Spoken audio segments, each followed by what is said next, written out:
Hey guys, welcome back to Upsec for dream study. आज के दिन मैं आप सभी के लिए बहुत महत्वपूर्ण सूचना लेकर आया हूं। ऐसे छात्र जो अभी कक्षा 5 में गए हैं, यानी कि अभी जो कक्षा 5 में नए गए हैं, उनके लिए महत्वपूर्ण सूचना है। जो लोग कक्षा 6 में नवोदय विद्यालय में, यानी जवाहर नवोदय विद्यालय में, जिसका नाम अब पीएम श्री जवाहर नवोदय विद्यालय हो गया है, वहाँ पर एडमिशन लेना चाहते हैं तो उसके लिए जो फॉर्म की प्रक्रिया है वो चालू हो चुकी है और साथ ही साथ फॉर्म भी भरे जाने लगे हैं। आपके सामने ये जो है ये इसका नोटिफिकेशन है। इससे जो सबसे महत्वपूर्ण बातें हैं वो मैं आपको आज के दिन बताने वाला हूँ। जो सबसे महत्वपूर्ण बातें हैं, आप देख रहे हैं कि जो सिलेक्शन टेस्ट है 2027-28 के, जो कक्षा 6 में बच्चे जाएंगे उनके लिए है। ठीक है, तो चलते हैं, देखते हैं आखिरकार इसमें सबसे अच्छा क्या होता है। एलिजिबिलिटी सबसे पहले जान लेते हैं कि एलिजिबिलिटी क्या होगी। एलिजिबिलिटी ये है कि जो छात्र जिस ज़िले में अप्लाई करना चाहते हैं वे छात्र उसी ज़िले में अभी पढ़ रहे हों, साथ ही साथ वो कक्षा 5 में पढ़ रहे हों। ये महत्वपूर्ण बात है। और उनकी जो डेट ऑफ बर्थ है वो 1/5/2015 से लेकर 31/7/2017 के बीच में ही होनी चाहिए, यानी कि इससे ऊपर नीचे नहीं होनी चाहिए। और आगे क्या है कि उन्होंने कक्षा 3, 4, 5 लगातार पढ़ाई की हो, या नहीं, ये नहीं कि अलग से ऐसा नहीं कि उन्होंने पहले 3 पढ़ा हो फिर 1 साल गैप कर दिया हो, फिर 4 पढ़ा हो फिर 1 साल गैप कर दिया, ऐसा बिल्कुल नहीं होना चाहिए। उन्होंने 3, 4, 5 लगातार पढ़ाई की होनी चाहिए। उसके बाद क्या है, इसमें बताया गया है कि लास्ट डेट अप्लाई करने की क्या है। लास्ट डेट जो अप्लाई करने की है वो आप देख रहे हैं, मैं आपको दिखा देता हूँ, वो ये है 31/7, ये है इसकी लास्ट डेट। उसके साथ साथ जो डेट ऑफ एग्ज़ाम है यानी पेपर होगा 28 नवंबर 2026 को इसका। ठीक है, अब चलते हैं, देखते हैं इसमें महत्वपूर्ण क्या है। आप लोग इस वेबसाइट पर जाकर क्या कर सकते हैं कि अपने जो फॉर्म है उसे सबमिट कर सकते हैं। साथ ही साथ चूँकि मैं भी नवोदय विद्यालय का पढ़ा हुआ हूँ, तो आप लोग मुझसे जो अन्य बातें हैं महत्वपूर्ण, वो आप मुझसे कमेंट बॉक्स में पूछ सकते हैं। मैं आपको एक रिलायबल इन्फॉर्मेशन दे सकता हूँ। ठीक है, अब इसमें बताया गया है कि जो नवोदय विद्यालय है वो पूर्णतः सीबीएसई से है। साथ ही साथ इसमें एससी एसटी हेतु जो आरक्षण मिलता है केंद्र सरकार के द्वारा, वो भी आरक्षण दिया गया है। और विशेषकर 75% आरक्षण रूरल यानी कि ग्रामीण क्षेत्र के बच्चों को प्राप्त है। और इसमें ये भी बताया गया है कि कक्षा 6 से 8 तक के जो छात्र हैं उनके लिए क्या बात है कि यदि एससी हैं, एसटी हैं, बीपीएल हैं या फिर गर्ल्स हैं, इनके लिए क्या है कि पूरी तरीके से मुफ्त है।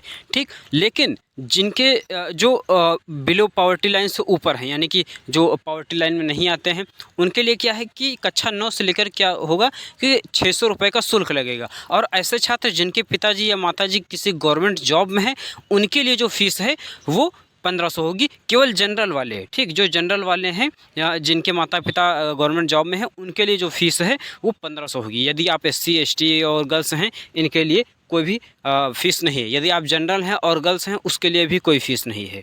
ठीक है, आप चलते हैं। हाँ, और ये भी बता दूं कि जो गर्ल्स हैं उनके लिए भी सीटें लगभग रिजर्व होती हैं। लगभग 1/3 जो गर्ल्स होती हैं वो वहाँ पर गर्ल्स ही 1/3 जो स्टूडेंट होते हैं वो गर्ल्स ही जाते हैं। ठीक, अब जाते हैं कि इसमें जो सबसे महत्वपूर्ण मैंने बात देखी वो ये है कि इसमें 3 लैंग्वेज आपको पढ़ाते हैं। हिंदी इंग्लिश तो पढ़ाएंगे, उसके साथ साथ ही आपको एक और लैंग्वेज पढ़ाएंगे, जैसे मैंने उर्दू सीखी है।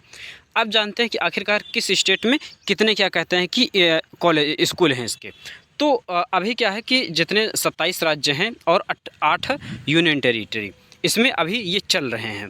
ठीक, इसमें आप अपने स्टेट का देख सकते हैं। मैं यूपी का बता देता हूँ। यूपी में आप देखेंगे तो टोटल 75 जो नवोदय विद्यालय हैं वो अभी चल रहे हैं, और एक अभी जो है अंडर कंस्ट्रक्शन है। ठीक, ये यूपी का है। यदि आप हरियाणा का देखना चाहते हैं तो हरियाणा का 21 है, गुजरात में अभी 33 हैं, एक अंडर कंस्ट्रक्शन है, गोवा में 2 है। लगभग हर राज्य में है। केवल तमिलनाडु को छोड़कर देश के सारे राज्यों में नवोदय विद्यालय है। और तमिलनाडु में केवल इसीलिए नहीं है क्योंकि तमिलनाडु की जो स्टेट गवर्नमेंट है वो हिंदी को लेकर बहुत ही विरोधी है।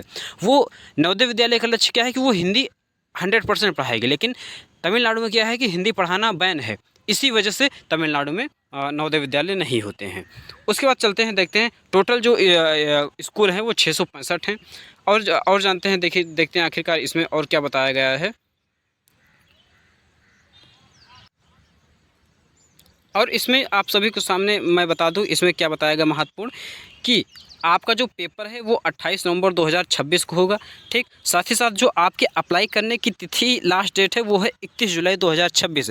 फार्म 7 जुलाई से चालू हो चुके हैं, लास्ट डेट है 31 जुलाई। ठीक है, अब चलते हैं, देखते हैं आखिरकार और आगे महत्वपूर्ण बातें क्या है। ये आपको लिंक दी हुई है, साथ ही साथ मैं आप जो डिस्क्रिप्शन बॉक्स है उसमें भी इसका लिंक डाल दूंगा, आप वहां से भी जाकर अप्लाई कर सकते हैं। ठीक, ये बाकी इसका लिंक है, आप जैसे ही इसके ऊपर क्लिक करेंगे तुरंत आपको इसका जो जहाँ से फॉर्म अप्लाई किए जाते हैं, यानी ऑनलाइन ही फॉर्म अप्लाई किए जाते हैं, वो आपको उसका लिंक प्राप्त हो जाएगा। साथ ही साथ आपको फॉर्म अप्लाई करते समय क्या क्या चाहिए आप देख सकते हैं। फ़ोटोग्राफ, स्टूडेंट वो जो पेरेंट हैं उनके साइन चाहिए, स्टूडेंट के साइन चाहिए। साथ ही साथ आपका जो आधार कार्ड, यानी कि आधार कार्ड होना चाहिए या फिर निवास प्रमाण पत्र होना चाहिए, ये सब आपके साथ होनी ही चाहिए। ठीक है, और आपको क्या करना है कि आपको स्टेट और ब्लॉक ये सब बिल्कुल एग्जैक्ट पता रखना है। और जो एग्ज़ाम होगा वो पूरी तरीके से पेपर के बेस पर होगा, और इसमें किसी भी तरीके से एडमिशन नहीं होता है, केवल पेपर के हिसाब से इसमें एडमिशन होता है। इसमें एक महत्वपूर्ण बात और भी कही गई है कि ऐसे छात्र जो कक्षा 5 पास हो चुके हैं या फिर जो कह सकते हैं कि अभी कक्षा 5 में नहीं आए हैं, वो छात्र इसके लिए जो फार्म है वो नहीं भर सकते हैं, यानी कि आप केवल एक ही बार इसके लिए अप्लाई कर सकते हैं।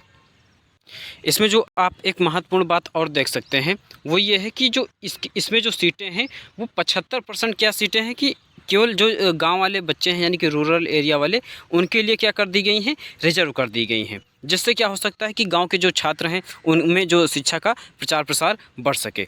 ठीक, बाकी इसके जो एडमिट कार्ड हैं वो पेपर से ठीक 1 सप्ताह के आसपास पहले आ जाएंगे। और यदि आपको कोई और भी इन्फॉर्मेशन चाहिए तो आप हमें हमारे कमेंट बॉक्स में बता सकते हैं। और जो डिसेबल वगैरह हैं उनके लिए भी कुछ पर्टिकुलर इसमें रिजर्वेशन की बात कही गई है। ठीक है, और यदि आपको कुछ और भी कहना है, बात करनी है, तो आप हमें हमारे कमेंट बॉक्स पे मिल सकते हैं। ठीक है, मिलते हैं नेक्स्ट वीडियो में आप सभी से। तब तक के लिए आप सभी को हाँ ये बता देते हैं, पेपर में ये आएंगे थोड़ा सा कि मानसिक योग्यता आएगी, यानी मेंटल एबिलिटी आएगी। इसके टोटल 50 प्रश्न रहेंगे और इसके लिए 1 घंटा रहेगा। उसके बाद मैथ आएगा, 25 क्वेश्चन रहेंगे, और हिंदी आएगा या फिर इंग्लिश आएगा, 25 क्वेश्चन रहेंगे। टोटल 100 क्वेश्चन रहेंगे और उसके लिए 2 घंटे का पेपर होगा। यदि आपको और कुछ पूछना है तो आप हमें हमारे कमेंट बॉक्स में बता सकते हैं। मिलते हैं नेक्स्ट वीडियो में, तब तक के लिए आप सभी को बहुत बहुत धन्यवाद। जय हिंद, जय भारत।